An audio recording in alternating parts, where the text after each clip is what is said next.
अच्छा, first half अच्छा लगा या सेकंड हाफ? ओके। उसके अंदर भाई सस्पेंस बहुत तगड़ा लगा, जो कि आपको पता नहीं लगेगा बीच के अंदर है, वो आप जाओगे लास्ट के अंदर आपको इतना Okay. तगड़ा सस्पेंस मिलेगा ना, वो जो देख के आपको लगेगा कि यार पूरी मूवी जो बोरिंग चल रही थी लास्ट में आके बहुत बढ़िया लगी अच्छा। है। ओके, मतलब एंडिंग के जो 20-25 मिनट है वो मज़ा आ गया। बहुत मज़ा आ गया भाई, उसके अंदर सस्पेंस बहुत तगड़ा है, बेसिक बहुत तगड़ा है भाई।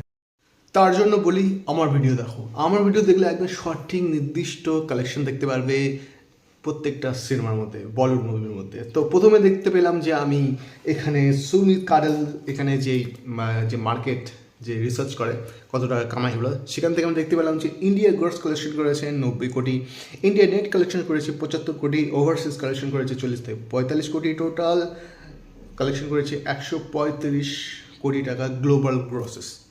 মানে যতটা ভেবেছিলাম ততটা না, ভাবছিলাম এটা সিনেমাটা প্রথম উইকের ফার্স্ট ডে অবভিয়াসলি সবার এক্সপেকটেশন বেশি থাকে, সবাই দেখতে যাবে, প্রত্যেকটা সিনেমায় ফার্স্ট ডেতে ভালোই কালেকশন হয়।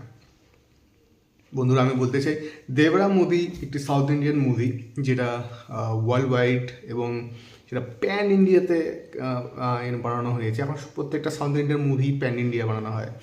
তো এই দেবরা মুভির মেন যেটা বিষয় হলো সেটা হলো ভালো রকম ভিএফএক্সে কাজ করেছে। এটা ভাই ওই জলের যে অ্যাকশনটা আছে, শার্কের অ্যাকশনটা, এটা কিন্তু মারাত্মক। মানুষ কিন্তু ওখানে কিন্তু আটকে যাচ্ছে, লোক আমি দেখতে পাচ্ছি।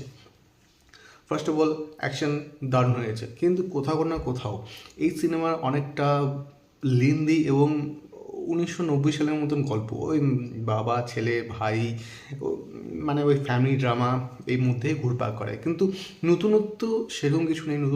নতুনত্বর মধ্যে ওই শার্কের অ্যাকশনটা এবং নর্মাল যে অ্যাকশনগুলো থাকে ওরকম অ্যাকশন অনেকটা আপনাকে রিয়েলাইজ করবে যে আপনি কোনো বাহুবলীর সিনেমা দেখছি পার্ট 1টা, যে কাটাপ্পা বাহুবলীকে কেন মারলো, অনেকটা ঠিক থিমটা আমি দেখতে পেলাম যে ওরকম টাইপের। আপনারা যাবেন দেখবেন, পুরোটা তো এখানে বলবো না, আপনারা যাবেন দেখবেন, ঠিক এরকমই থিমটা মনে হচ্ছে। জাহ্নবী কাপুরকে সিনেমা হলে খুব ভালো লাগছে।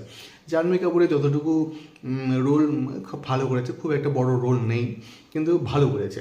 আমি অবশ্য জাহ্নবী কাপুরের এর যে সেকেন্ড পার্ট সেখানে হয়তো কিছু না কিছু দেখতে পারবো, যদিও থাকে যদি।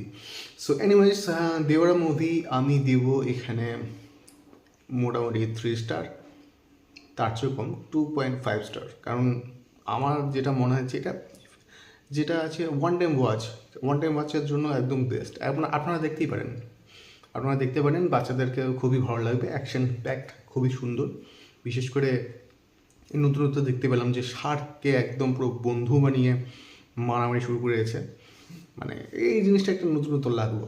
তো দেবরা মুভি দেখতে যাবেন, ভালো লাগবে, ওয়ান টাইম ওয়াচ, একদম পয়সা উসুল হবে কি হবে না জানি না, 50% তো দেওয়াই চাই। তো দেখা হচ্ছে পরের ভিডিওতে, ইয়াও।